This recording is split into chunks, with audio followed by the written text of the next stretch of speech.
Welcome to the Simple Minds podcast, where six mates unpack three topics over a new drink each week. Fuck it, just go with that. We'll fix it if it's... Welcome everybody to the Simple Minds podcast. I am joined by my esteemed colleagues. You so self-conscious. Why are you blushing? I'm Marco. I am hosting the show today. Are you? Well, I'm going to try to. We have almost a full house. We're waiting for Conrad to arrive, but we decided we'd just start the show without him, and he can learn his lesson that way. In the room with me today, we've got Travis Hayto. Hey. Michael Duncan. Hey guys. Justin Bourn. What's up? Jacob Moffit. Hey guys. And Conrad will join us at some point when he so chooses. Shout out to Magic Matt. Shout out to Magic Matt. We miss you, mate. So hosting, I brought some drinks today. I thought I'd mix it up a little bit and brought in, basically I've made a twist on a Negroni. It's called a Boulevardier. Does anyone know what a Negroni is? Nope. It's basically, it's an Italian aperitivo drink. Gin, sweet vermouth, Campari. Sweet vermouth's like fortified wine. Campari's a bitter aperitif. Gin is gin. But instead of gin, we put whiskey in it because it's a bit of a rainy day. We've chosen a Japanese whiskey today called Nika, all malt. And enjoy, gents. Cheers. Cheers. Don't still on dry July with the water. I am on dry July still, man. Come Sorry, on. Mark, I missed you. Amazing drinks, and then just see this like coffee mug come from the right. Marco, when would you normally have an aperitif? Is that Mainly before a meal. Oh, that's amazing. Yeah. like a bet of palate preparer? Yeah. It's a little bit bitter. Goes really nicely with some salty food, which I brought in today. So we've got some ham nice. and cheese. Can we? Can we? Yeah, dig go in? get stuck in. But yeah, aperitivo is basically the time before a meal, and drinks like this are designed to open up your appetite. And really classic. The Negroni's a really classic Italian drink. And here's a little twist for winter. Yeah. Twist for winter. Did you twist the orange into it or just stick it in? Yeah, I twisted the orange in over the top, and then also a cool little trick you can do is you can like zest the side of the glass, and you've got all of these orange oils that go onto your hand, and then your hands in your... So you can smell it when you smell it, and then you've got that aroma going all over the place. See, man, that's why we got you here, Mark. That's some good insider That information. trick as a kid and like squeeze the orange peel in your mate's eyes. You could do that. Still up to it. I used to do that all the time. That's why I'm laughing. That's really good, actually. Oh, I'm glad you're enjoying it. Really simple to make.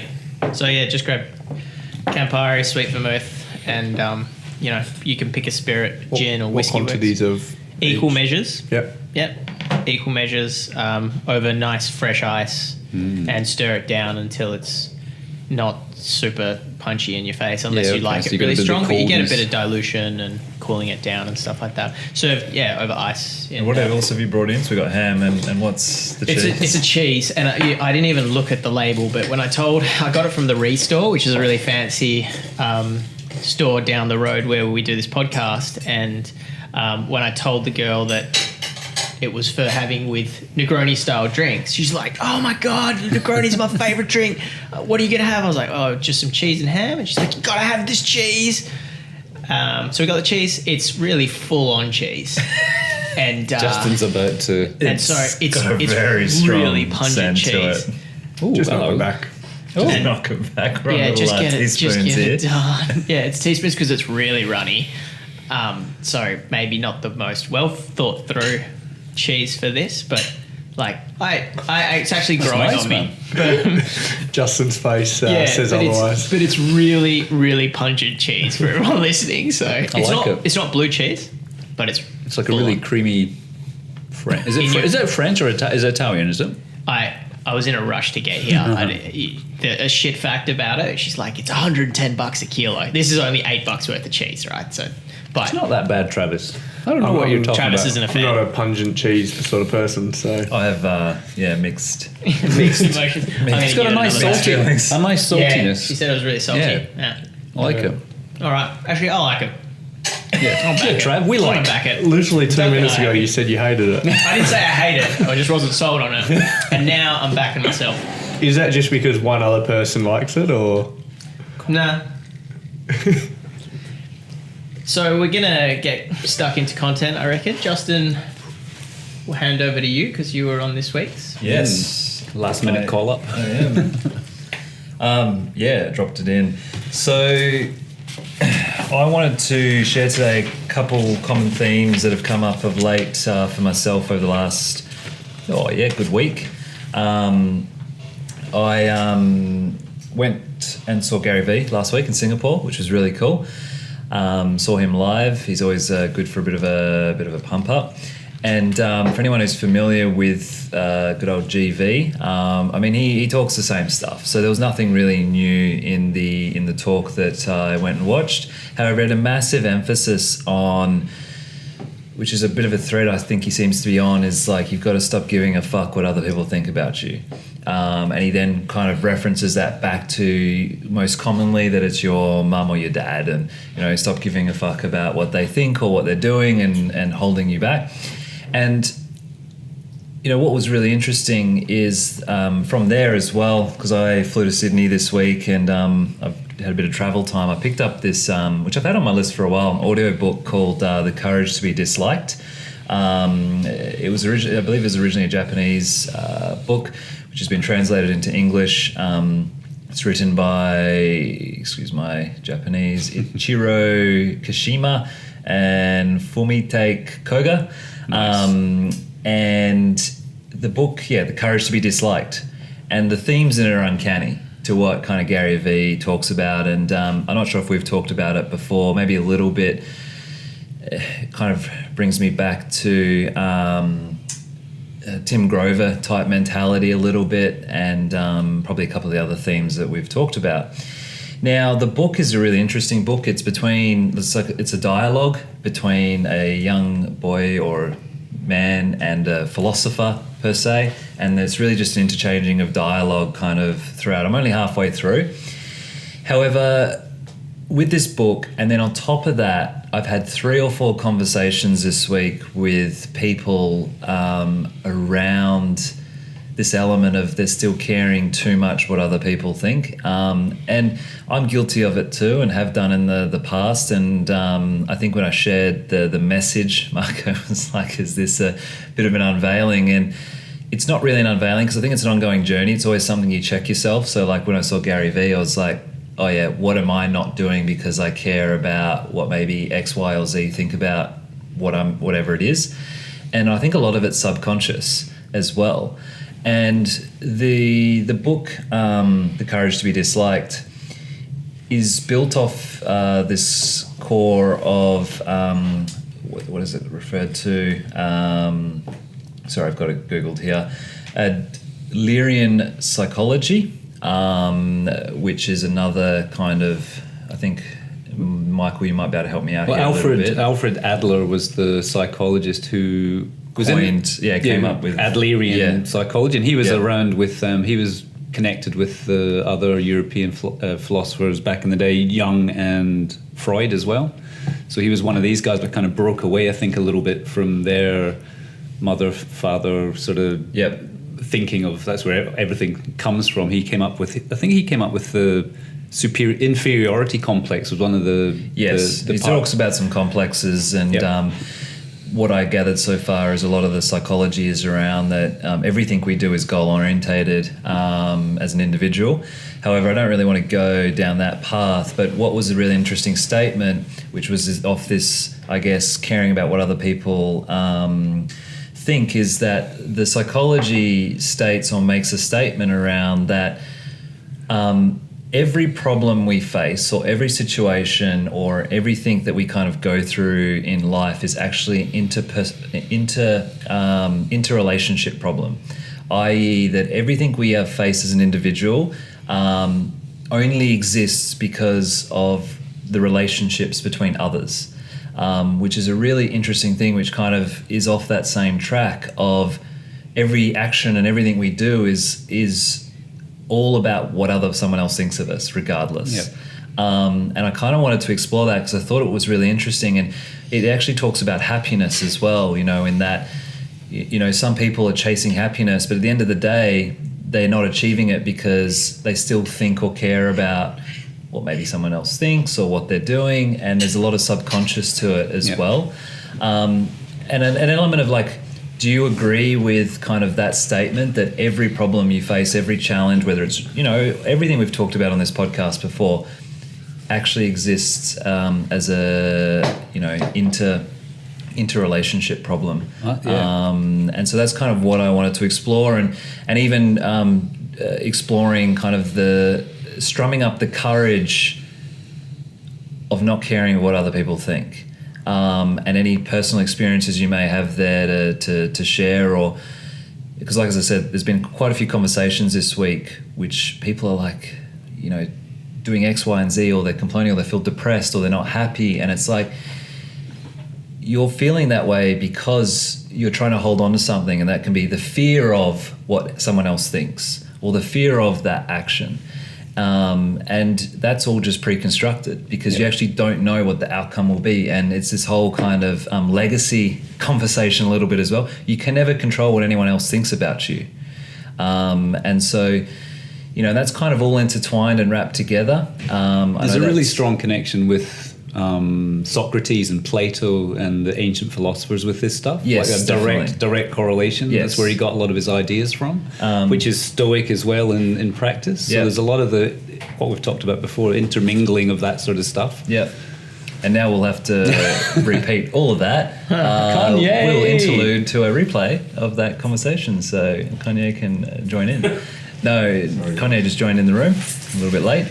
So, look, I want to, happy to open that up.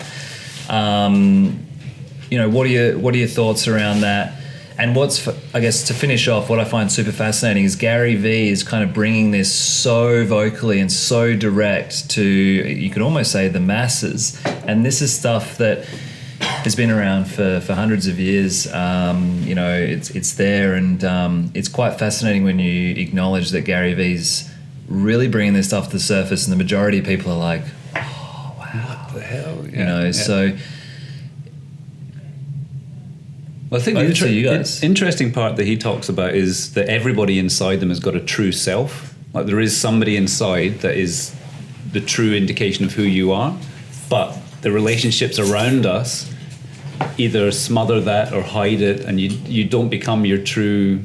Like you're always striving for becoming slightly more superior, because he talks about, I think he came up with the inferiority complex, where we think of ourselves as inferior, think about what people think about us, but he then flipped that on its head and created what they would call the superiority complex, which is what you should be striving for.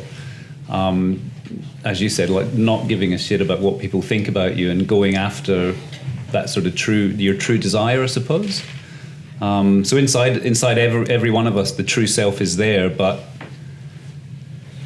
the connections, as you said, between everybody creates a friction with that, and you let that start dictating who you become. And the other interesting thing he said was that without the interactions, like you said at the beginning, without these interactions, who actually are you? Like if you were alone in a forest without any interaction with anybody, are you even a self? Are you a self? Correct. So there's some quite quite complex things to try and think about in this. Yeah, well, it was, on that, if you're struggling with a problem or a situation, like if you strip it all away and it was just you, is it really a problem or a situation? Like if you're depressed or sad or whatever, or even on the opposite, could you feel that way if no one else existed or was involved? Yeah. Which is a really interesting aspect, which means, are you holding on to, again, what other people think? But at the end of the day as well, it should reference that that's also what makes us human. It also what makes us what we are. But I had a couple instances this week, I guess, to some context, where it was a conversation with someone where they were holding on to a grudge for a situation that happened a while ago. And they weren't sure of what do they do about it? And it was obviously eating them up. And, you know, for whatever reason, you know, she was caring about, you know, she didn't want to either address the situation because she didn't know how that individual may react, or didn't want to approach it. And this was kind of eating her up. But at the end of the day, it was only a situation that affected her. And, you know, at the end of the day, though, it was connected to, you know, some other form of relationship. And all she needed to do was make the decision. And that's kind of that element of courage of making the decision of either just to move on and live with it, or you've got to have the courage to make the decision to address it and move on. And so, you know, there's kind of that element of courage in there, and self-awareness too, which kind of comes back to that individual track, which is a little bit that Marcus Aurelius, a little bit stoic element. You can do something about it or change the way you think about it. But, you know, does anyone else have anything they'd like to share on that track? I feel in recent weeks, and probably since I've started the journey of business, there's been a lot of courage lacking that has held back my development and the business's development too, whether that be specifically this week conversations that I should have been having that were going to be uncomfortable, that were going to, not negatively, but kind of put someone else out of their comfort zone. And therefore, I wasn't courageous enough to have that conversation, to get outside of my comfort zone, to help this individual grow, to help them go to that next level. I kind of chose the short-term comfort of just kind of not having that conversation. I chose the short-term kind of let them be and don't disturb the peace sort of thing. However, that's going to have negative long-term effects on the business's growth, on my ability to grow as an individual and kind of reach that potential that I want to. How are you addressing that? I think... You're obviously self-aware enough to know you're doing it. Yeah, and often when I have the conversation, it's never as bad as you expect. Yeah, definitely. I had this situation a couple of weeks ago where I had to let a team member go, and I was building it up and thinking this is going to be a really big thing and all the members of our community are going to be outraged, but it wasn't as big a deal as I thought it was. It's funny as well. Built it up to be a big thing. And it becomes a real physical freedom. You feel lighter, like there is a disconnection, and you rise from it. Like it's a real physical feeling as well, I think. Yeah. When the truth is out there. So I think at the moment I'm just trying to go, this isn't about me, there's a bigger picture here, there's multiple people within my team, there's a bigger vision, there's people we want to impact, and therefore being selfish and kind of going, I want to stay comfortable by not having this conversation, I'm actually disadvantaging a whole lot more than just myself. Just yourself, And it gives you a bit of perspective. Yeah, and I can completely relate to that. And there's almost that element of like, which is where I think I agree a lot with the statement. It's kind of that fear of success and that fear of failure, you know, because again, it's a fear of really, when you think about it, how you're going to be judged and how everyone else thinks about you, you know, in either path you go. And I think on one conversation, one of the podcasts, we talked about most people actually fear success more than they do failure. You know, and like in business, having those conversations that are tough, you know, are hard to have, and you got to have that courage continuously. And, you know, it's kind of fear of going in either direction. Mm-hmm. Yeah, and you find it's similar whether you're a leader of a business or whether you're a parent or a friend. Like you sometimes put your friendship ahead of the bigger picture. If your teammates especially are friends, or they were to begin with, or they become close friends, then your will to protect them can sometimes be greater than your will to help them grow, and that can be a challenge. Like something that I'm not particularly good at, whereas it's something I've seen that Conrad, you have more experience and more ability to switch off that side and go, no, this is what needs to get done, this is how we need to move forward. Well, it's a conviction to the greater goal, right? I mean, I think that's where you get the courage from. And so if you don't have the conviction, you're not likely to have the courage. If you don't have the courage, and you're not likely going to be able to take anything on to go forward with anyway. Yep. And most people, and I think it was quite an interesting piece I put into the group yesterday, whether you could define yourself as a leader if you actually don't have anyone following you. And obviously the discussion went down wherever it went down, but the immediate piece is that you have to be committed to whatever it is you're trying to deliver. Well, we got to, I don't know if it's a silly stage or not, but we started talking about, you're leading yourself in the end, aren't you? But you are. That's where your conviction comes from. And when you, it's what we're playing with. I think one of the biggest reasons we're having some success at the Hawks this year is because I challenged a leadership group that they're not there just to be mates. They're there to deliver an end result, and the end result is to hang a banner. Which means they're going to be a bit more uncomfortable with what they have to do. For sure. Yeah. Yep.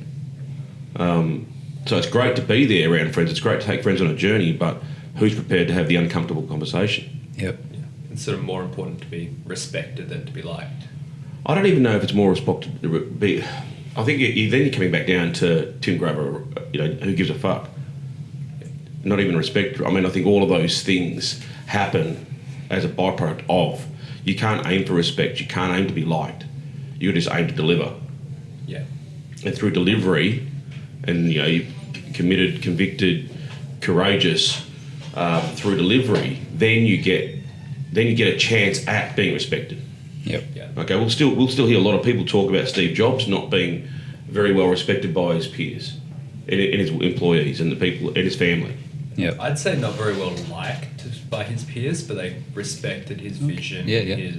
Well, they honoured his vision. Yeah. And they continue to honour his vision. But he had real conviction, didn't he? He had that bigger picture that nothing would sort of stop him. He was sort of going to wherever he was going without caring what people thought, really. And the courage comes because you're generally going into areas you've never gone before. Yeah. Whether it's internal or external. Yeah. And I mean, Steve Jobs we talk about, and it is a bit cliche to talk about Steve Jobs with all this sort of stuff, but he was so powerful. I mean, he's globally changed. Oh, we can talk about Elon Musk right now. I mean, Elon's probably right smack bang in the middle of where Steve Jobs was. I don't know after that comment he made the other day, but... Okay, then you got Jeff Bezos. So, I mean, I think what you're seeing is that there's a pattern trait there. Yeah, and they bring people with them. Yeah, and it's an uncomfortable space to be in. Well, I think as humans, though, we obviously love comfort, and then it's easy for us to justify reasons to maybe not push forward or take that courage or whatever that may be, to satisfy almost the excuses. That, like I said, and that can come back to a simple thing as fear of success or fear of failure or fear of what someone else thinks about you.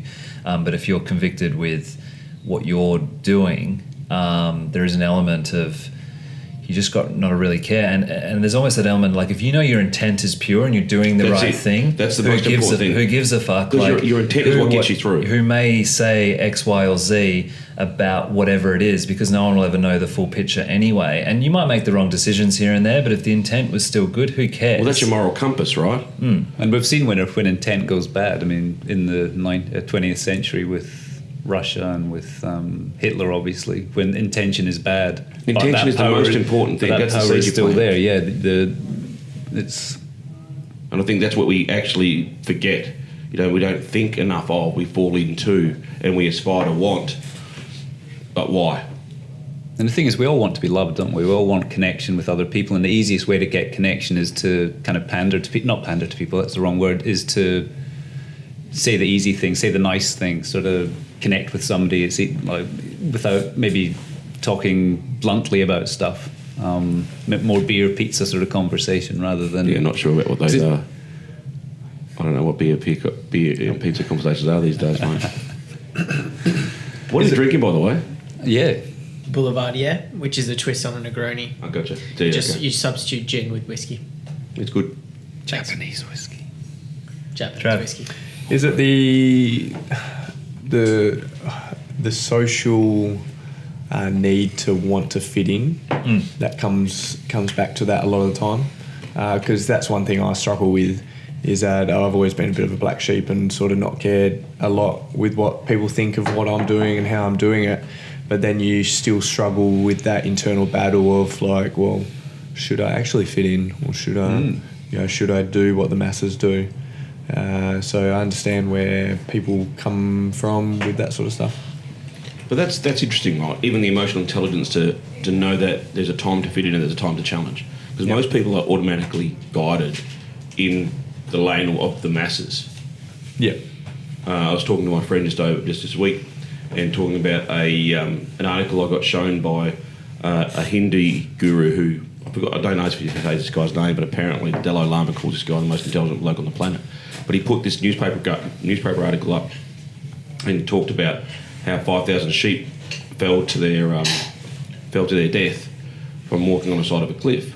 But when you read the article, it was the first sheep slipped, the rest jumped. Yeah. So, in question of that, like, so most of us have grown up in the early 2000s as teenagers, and you've got two people in here that have grown up. Who? Marco. Early 1900s. Yeah, but similar sort of thing. Got in before you. So, would social media and the way the internet has driven society in today's age, has that changed? Do you think it's amplified the need to fit in because of social media, and there's so many sort of fake lives on Instagram and fake lives on I think Facebook? so. Is that a fair assumption to make, Conrad? Yeah, you can make the assumption. I don't necessarily agree. But what was growing up probably like has you? amplified it. Yeah. Do you think when you were 25, was the average person wanting to live the life of having a travel Instagram and fit in more that way than following actually what they wanted to do? I think the word you use is amplify, mate. I think it's always been in society. Yeah. I think all social's done is just amplify the desire for people to want to be like somebody else. Yeah. Because you can just view them, fake or real,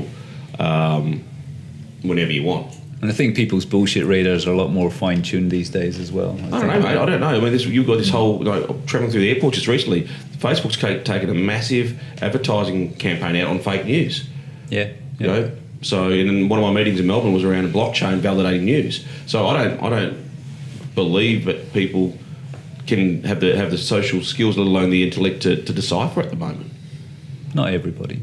I think it's definitely, I'd go on the path of amplify. Like if you think about, I guess, culture, it's kind of always been there, and the masses always follow and aspire to, whether it was, basketballers or movie stars or gladiators. That was always there, right? You always wanted to. Like, I mean, I used to watch VHS tapes of basketballers. Now you can watch them online. So it's made it easier. So it's amplified. With any change, it amplifies the good and the opportunity of the bad. You make the choice. That's emotional intelligence to choose. Well, that's kind of where a lot of what Gary's talking about and the book talks about is you've got to make the decision and the choice, which kind of comes back to the self-awareness piece, and you've got to accept before you can kind of move on, which is a bit of self-reflect component. Why do you feel this way? What are you using to justify whatever it is? Why aren't you taking the courage to move forward to whatever goals you're wanting to achieve? Because what the book is really interesting about is that we as humans actually, it talks about that the psychology is that humans, everything is goal orientated. Everything. Yeah, everything, yeah. I.e., if you're depressed, that's actually your goal to feel depressed. Yeah, it's your choice, right? Really interesting, and you're using all these other things around it to justify it, and a lot of it is subconscious. Like if you're on Instagram looking up to these people, like it's your goal to feel that way in that moment because you either got a lack of self-esteem, or you're not accepting who you are, you want to be someone else, and which is why visualization and those things are important. Yes, because we're actually doing it anyway. Yeah. But I also think it's a muscle, like the courage to take the steps is a muscle. Like, and, Jacob, where you shared early on, like myself is going through that journey, and I've kind of been stress testing that muscle for a while. Like I didn't post on socials until like 2 years ago, because I always had a fear of, what people thought. Never on Facebook, was never big on Facebook. Fopo. On Instagram. Yeah. Fopo, right? I love that word. And I'll name my next dog Fopo. And it was a lack of, self-esteem, self-worth, all those elements. But then it's accepting with yourself and kind of learning. It almost loops back to self-love. I'm with you. I'm the same thing. I hated social. Yeah. Literally hated it. Don't now. Yeah, that's certainly changed. But what's interesting is like a self-check this week has really dominated a lot, like with Gary V. And it's like, even myself, I'm like, why am I holding back on certain elements, you know, and you get stuck in your ruts. So why are you? Again, it's that you care of what other people think. So what do you? So you're going to challenge yourself to level up, and you're going to which I've been doing and having similar conversations as well. You know, It's a slow like, process. Yeah, it's bit by bit. you know, if you're growing a business, hiring someone, why aren't you fear of maybe it will work out? And then what? Like, it's legit. Yeah. And there's the fear of it, it won't work out, but there's also the fear of what if it actually succeeds, and then what? Yep. And then what? And then what? So, you know, it's super fascinating how connected fear, you know, of what caring what other people think. Mark, you've been quiet over there. Still thinking. Still thinking? Well, here's a quote from Alfred Adler. Meanings are not determined by situations, but we determine ourselves by the meanings we give to situations.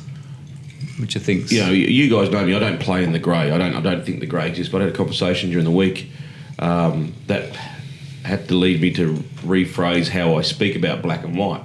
I mean, the grey is that moment of pause between making a decision left or right. And so grey does exist, but how long you stay in that grey and how long you allow yourself to be, how long you allow yourself to not move left or right is, I think, what the determinant factor is between success or failure. It's a pretty big admission for you. Yeah, it was a pretty profound moment. Yeah. Good stuff. But, you know, even back on the meaning component, we apply whatever meanings or justifications to whatever it is. You can make any situation, any situation, can't It's you? like that quote about stress. You know, it's only the stress is only your evaluation of the situation.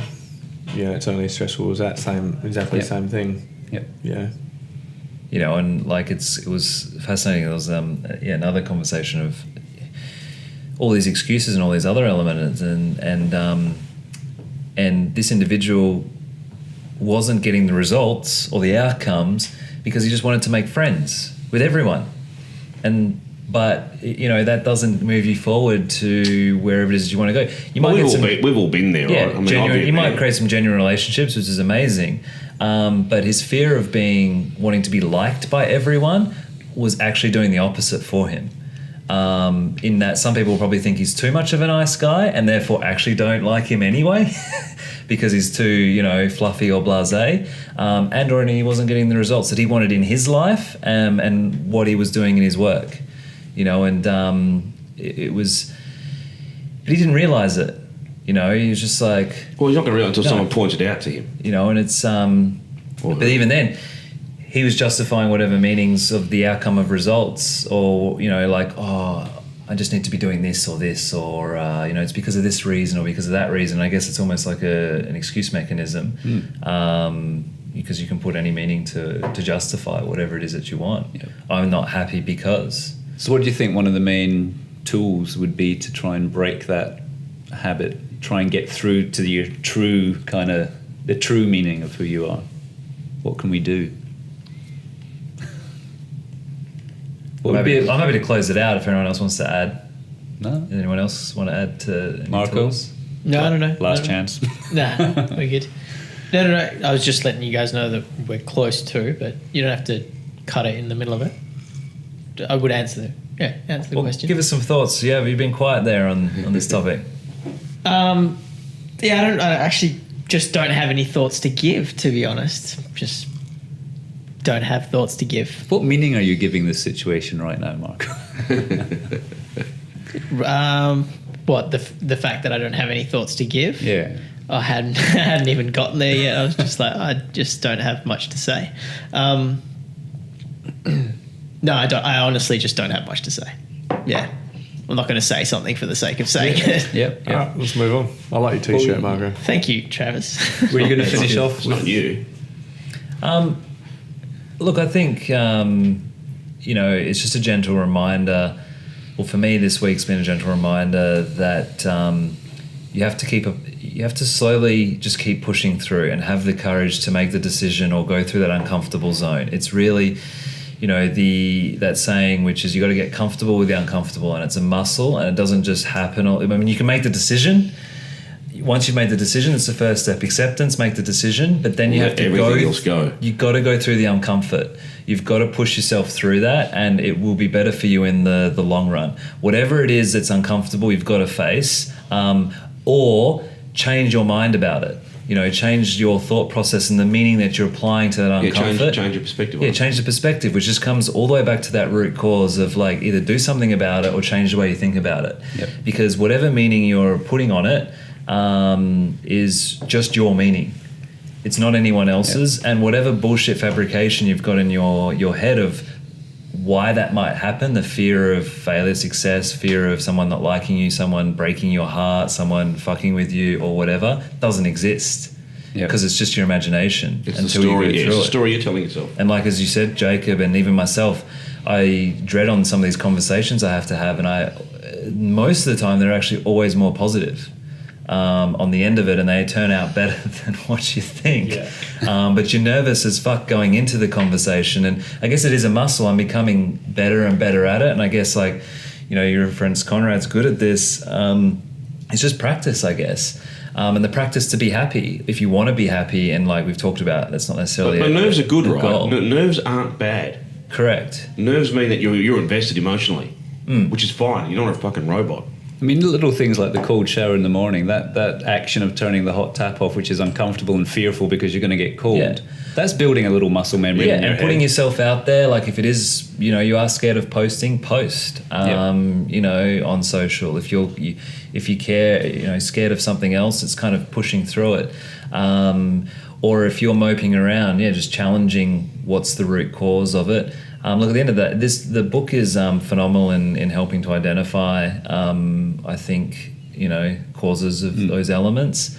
And as Gary V said, and even I'll take this on board, and I keep telling myself this as well, just stop giving a fuck of what other people think of you. Yep. Stop giving a fuck what your mum thinks, your dad thinks, your siblings, even what your mates, and move on with it, and just take action. It starts with being okay with yourself first, doesn't it? It definitely does. It does come back to self-love, self-esteem, self-worth, and that's all a journey. Yeah. You know, and I mean, it's a journey I've recently gone through and still going through. It's ongoing, right? Yeah. So, I mean, I don't know whether that's practical advice, but, you know, Gary V talks it a lot, and, you know, he's obviously more direct to it. I think he's just trying to do it through brute force, but there are other elements and ways to appreciate, I guess, not giving a fuck. Yep. Something I've been trying to do recently is the kind of courage is taking the path of most resistance. It's kind of knowing it's going to be easy to stay in that hot shower, but leaning in and going towards the cold shower, it's going to be easiest to sit there, but nope, you got to have those tough conversations. Say it a lot with our members. You probably have it a lot, Conrad, with your basketball team, is doing the hard work, taking that path of most resistance is what's going to get you to where you want to be, but it's always going to take discipline to follow that path. Yeah. Good topic, man. It comes back to purpose, I think, and whys. Yeah, it's too cliche. And what you're doing, it is, but it's important. It does wrap everything we talk about, but it's dominated this week. That's your intent, that's your value system, that's your moral compass. So it does. And we can fucking fluff around as much as we want. And I've had that many conversations this week just on what the fuck, why are you doing it? If you don't know fucking why, you can't have the courage to do anything. And actually, it's funny, you know, it was wrapped into the conversations I had around, you know, advising or trying to suggest to people like, you need to stop giving a fuck, but it came back to their why and their purpose, because that's what pulls you through. Because if you don't give a fuck about what someone else does, but you care about what you're doing, that's, you know, I guess more important.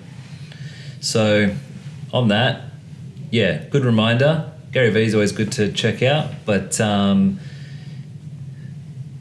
giving a fuck. Conrad, you're up. Potato. Fuck. Potato. Hey, sorry. Hayto potato. Hey, I've got to hand some stuff out. So okay. Take a pause and do this shit. Yeah, all right, let's do that because I got to put the cameras on as well. Yeah, cool. Sweet, we'll be back in a sec.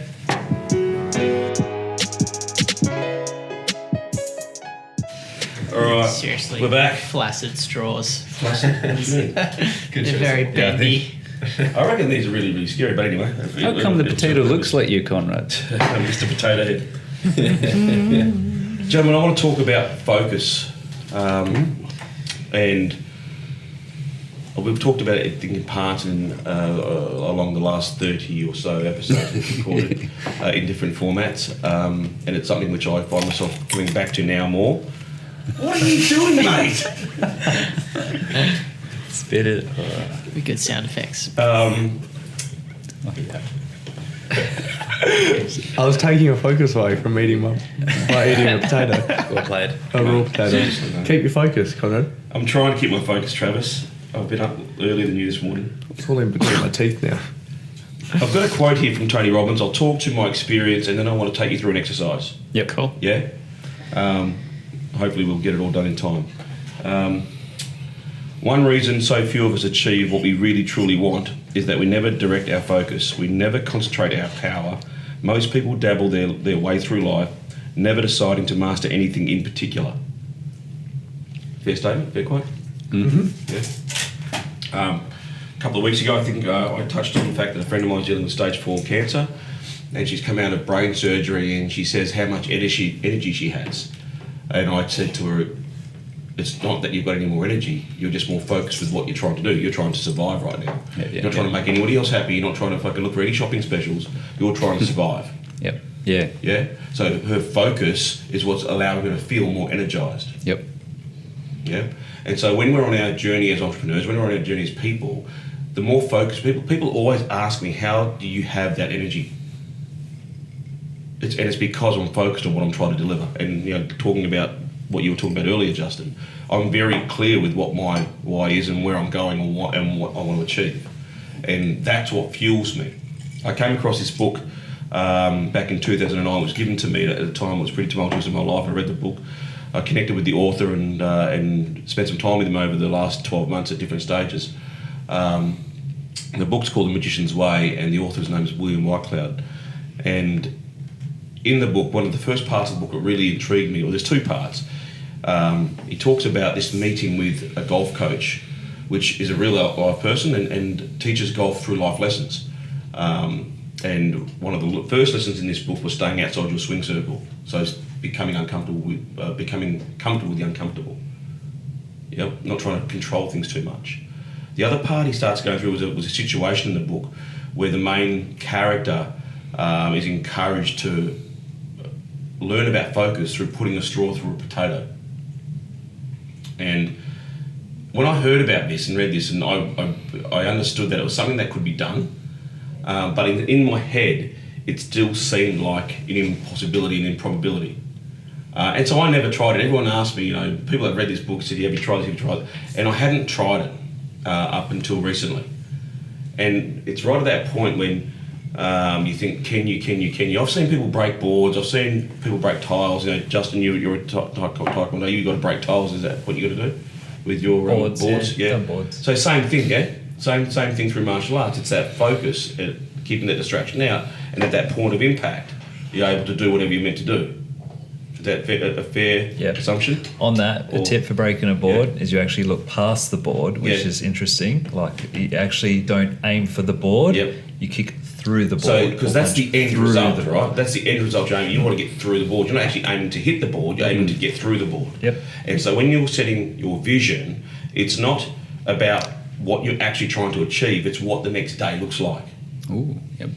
Yeah. Kurek Ashley, another great motivational coach, worked with the two ladies, Kerry Pothas, and I keep forgetting the other lady's name. Natalie somebody, Cook. Natalie Cook, for leading up to the 2000 Olympic Games. Is that the book? He's got a book, right? Yes. Yeah, I've just given you that one. Yeah. So Kurek gives these talks and speeches and talks about helping, motivating people, and he's worked with a number of athletes, a number of Olympians, a number of world champions. Pothast and Cook was at one of his seminars leading into the 2000 Olympic Games, and they felt that motivated. They wanted to approach him, but they didn't have the money to engage his services, and they told him this. And Kurek still wanted to help them, but he asked them the question: what happens after you win gold? What does the next day look like? It's exactly what we're talking about, right? It's not the board, it's what's beyond the board. Yeah? So I hung out with William over in LA late last year. He invited me to a session in Sydney before the World Champs, which I learnt some techniques to then implement with my under 20s team for the nationals, and we end up using some of the skill sets, and we got a bronze medal. I'm doing some of the stuff now with the captain of the Hawks, Ben Purse. I'm working on some stuff there, and I've been using the techniques I've been given pretty much all of this year. And it talks about current reality, knowing where you're at, knowing what your vision is, where you're wanting to head, but knowing what also is holding you back. Okay, and we'll put the photo up, but there's a diagram there, and it's quite interesting because the path towards your vision runs horizontally, but your belief system, which is driven by your ego, is what's holding you back. And most people don't know that it's their ego that's doing that. So even you might even have a vision, the vision to get through the boards, the vision to go and get gold, or whatever the case might well be, but it's your belief system that keeps holding you back. So you go down that path and you come ricocheting back. Yep. So I've had to do a lot of work on myself in understanding what my beliefs are, where my ego shows up. Okay. So when you're using a potato as an analogy, like you would use boards, the immediate problem you see is how does a straw go through a potato? Yeah. Mm-hmm. Yeah. Now, when I told you guys about this, how many of you guys thought improbability, unlikely, impossibility? No. No, you didn't think that at all. No. What didn't you think? Which one? I didn't think it was impossible. No, I didn't think it was Conrad said impossible. he'd done it, so I thought, well, Conrad can do it. Sure, he can do it. but my headspace immediately when I read it in the book and then went to go and try it, Yeah. there was an element of how the fuck. I still don't know how I'm going to do it. Yeah. And so that's the number one thing that stops you from succeeding. Just straight away. Yeah. Straight away. All right. So Justin, if you put yourself back in front of a set of boards and you're looking at the end result, how do you apply that to putting your straw through a potato? Don't look at the potato. Look beyond the potato. Vision, right? Yeah. So gents, you've each got a potato. We're a bunch of spuds. We're a bunch of spuds. We got a couple of straws. Are there any rules? No, there's no rule. I just want you guys to have a go at what the end result is you're trying to. You will get it if you are clear with what you're trying to achieve. And are there any rules in place? Like, is it in one motion? Is it over 10 minutes? Is it? Usually, you can do it in one motion. In one motion. In one motion.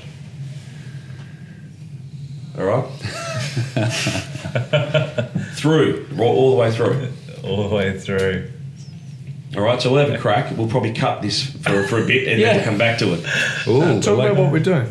Well, there you go. So Marco's trying to drop it onto the thing, onto the potato. And Jacob's done it. Jacob just went straight through. Focus. Everyone's trying to stab theirs now.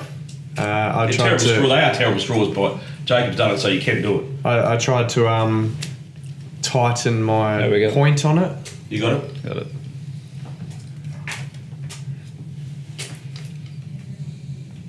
Everyone's just sort of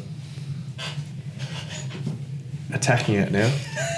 Well, yeah, exactly right. You need to try and use your force. Once you've crumpled, like once you've got weak points in your straw, Yeah, is it yeah.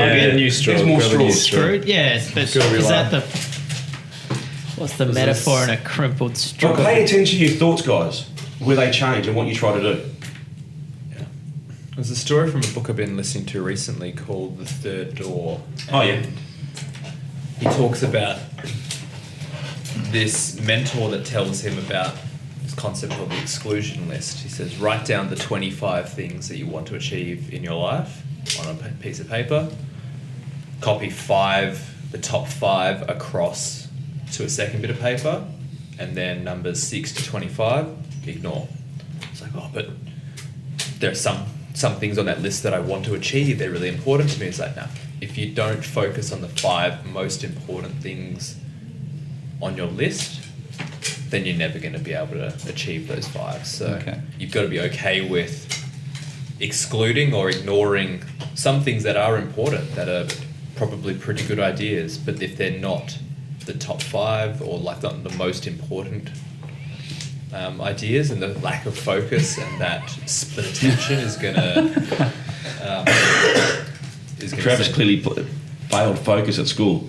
I guess what I wanted to try and get you guys to understand is where your mind goes.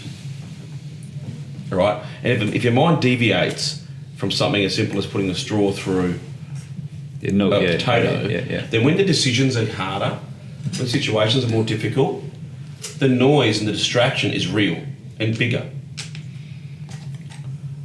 All right, so William talks about doing this on a daily basis to sharpen your skills. No different to the cold showers, Brian. Yeah, definitely, yeah. It's these little muscles, just muscle. No different to the cold showers. It's a great little technique. And Jacob, how many times did you try to get that through? Was the first, believe it or not. Yeah, no, I believe it. About to try a second time. I believe it. And I was sitting next to a guy in LA when we were doing this, and he just was punching straws through like you wouldn't believe, mate. Wow. Out of control. It took me a couple of goes. And I generally have practiced it. I haven't practiced it for a while, and I'm probably in a bit of a flustered head state coming off a plane. Ooh, but I went quite deep. it's something that I guess I'd love to get you guys to do on a daily basis for a week or so, because I guarantee the muscle you will train, it will be there. And then understand how you apply that to other situations in your life. Mm-hmm. It was funny. I just said I got off a plane. Broken. There's a section in the movie The Ant-Man which the dude has to learn how to influence ants. Okay, and the girl that can do it teaches him how to focus. Don't think about controlling the ants. Think about what you're trying to do. And what he's trying to do is get in recontact with his daughter. All these ones are brilliant. So through thinking about his daughter, he then was able to influence the ants. So I'll put the snippet out there, but it really is interesting when you look at that type of stuff. Yeah. It exists in movies, it exists everywhere. It's get beyond the initial issue, get to what you're trying to deliver. The conviction. Tool we've used in this group a few times about asking why 3, 5, 6 times to dig deeper. If someone says, this is what I want to achieve, go, why is that important to you? And they go, a layer deeper. Why, etc. You dig deeper and you kind of find a focus. It's like a funnel. You're just trying to... Yeah, you were trying to get that... There's another plane to it as well, though, I think. I mean, it's not just the focus. It's what else can you do? What are you not doing? So there's lots of little, from a more physics standpoint. For sure. So, if you keep doing the same thing all the time, you're going to have the same result. Exactly right. So what can you change in that? But in the context of what you have, you've got a straw, you've got a potato, you've got your mind. Yeah. So there's not too many variables. So that's the vision. Yeah. The vision is past the potato, it's through the potato. Yeah. But most people stop at the potato. When you're talking about the hard conversation. The straw.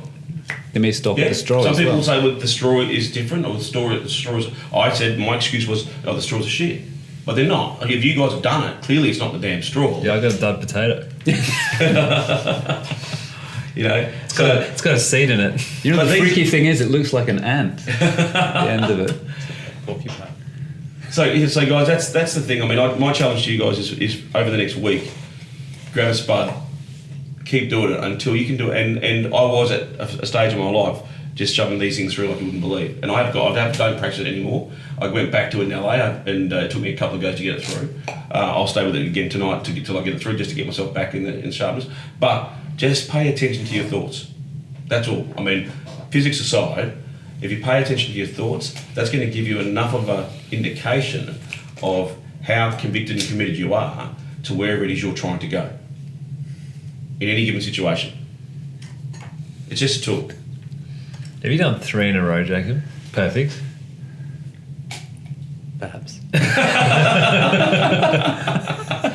So you shouldn't be worried about conversations and Jacob. There's that envy. Any questions on that, More guys? respect than envy on that one. Any More questions on that respect. stuff? Absolutely. Can find the hole. No? Anyone having problems apart from Travis Hayto who thinks he's just got... Me, I haven't gotten it. Yeah, I haven't gotten I it. just wanted a colourful potato. It's half eaten. I haven't got it. Google potato. I thought Travis would use all red straw. Potato to do juice that stains your pants pretty bad though. It's a start. Yeah. Well, Marco, I think I'll hand it back to you. I mean, we're going to probably keep stabbing this for a little bit. Yeah, I mean, does anyone have any thoughts on that? I'm not surprised by Jacob nailing it straight away. I would say he's, of the people that I know, one of the most focused individuals that I get to very spend driven. time with. So that's not surprising to me. Yeah. Which is fucking cool. It's always cool to watch you operate, man. Appreciate it. Especially putting straws through potatoes. That's cool. Oh, mate, and where Mike's at the moment, you know, that... Yeah, He's- Mike, you got it. He's got two Mike, through I've there. got two, Yeah, yeah. we're actually recording this, so we'll put it up. I'm going to add this to my morning routine, actually. Yeah, I really do encourage you to do it because it's really an interesting reflection tool to map your mind through. It's good because I'm struggling with my focus at the moment, so I Yeah. like this exercise. Yeah. And when you go to the UK, you know, Yeah. you want to hit the ground running, right? Yeah. Yeah. Yeah. It's an I'm interesting going to put it out metaphor. to the universe that I did cheat to a degree because You study physics. on YouTube, yeah. But, I mean, Watch the how much tutorial. can you cheat on this, to be honest? Like, you got to follow through. Yeah. Yeah. Did you use it? Do you feel that you Yeah. cheated? In a way, yes. Okay, fine. Well, not cheated because I did it, but I know a way of doing it, like which is more of a physics-based way of doing it. Tell us But I your cheated, so I do feel really bad and dirty, Conrad. I'm sorry. All right. Yeah, no, it's Cool. good. Thank you for that. And as thanks, as that's Marco good. said, I've taken away a challenge that I could have had. Which was, what did you say the other day? You said something in the little I message. just made a joke about the marshmallow experiment, I think. Yeah. Which is sort of taken the easy way out to a degree. Well, I'm going back to using it because I've got that much going on. Yep. So it's something I'm putting back in my day. And so I wanted to show it to you guys. And if you want to use it, anybody out there that wants to try it, go for it. But it Share your photos with us. this is from someone that hasn't gotten it yet, but it just feels like it's a muscle that you build. Yeah, of course it the is. ability to follow through and Yeah. keep the stability of the straw. It's a technique. Go away, Jacob. Sorry. The reason I'm saying that is because even if you look at the answer, it's a skill that you have to develop. Just like like I don't know, you want to have a great physique, right? You can't just read about push-ups. You have to do the push-ups. You have to eat well. You have to do all of the stuff, and you have to develop it. Yeah. There any more straws? I don't know. I don't think you cheated yourself, Doug. Hey, come on. There you go, Travis. There's something that Justin changed, said Trav? before that I Hang on. So Sorry. Jacob's talking. something Justin said before about breaking boards, and it's something I've been taught recently on my introduction to American football, is that when you tackle someone, you don't aim to hit into them as if they're a wall, as if to push through them, as if you're trying to hit someone a metre behind them. Same idea with the board. If you don't break the board, you're just going to smash your hand into a solid bit of wood. So It's a Bruce Lee 1-inch punch. yeah, if you don't go all in, that's when you typically get hurt. If you hit a board with 90%, you're just going to smash your hand. If you hit someone with 70-80%, if you don't go all in on your goals, if you don't go all in on your dreams, then that's when you can end off second best. Trav stopped playing. He's actually switched on now. Oh, Pretty much. And then there's I that finally got it as well. There's that moment when it's just where you're like So close. 1 millimeter away from going through. This doesn't count, JB. No, you got it. Yeah, I got it. I mean, anyone hasn't done it yet, so I'll keep going.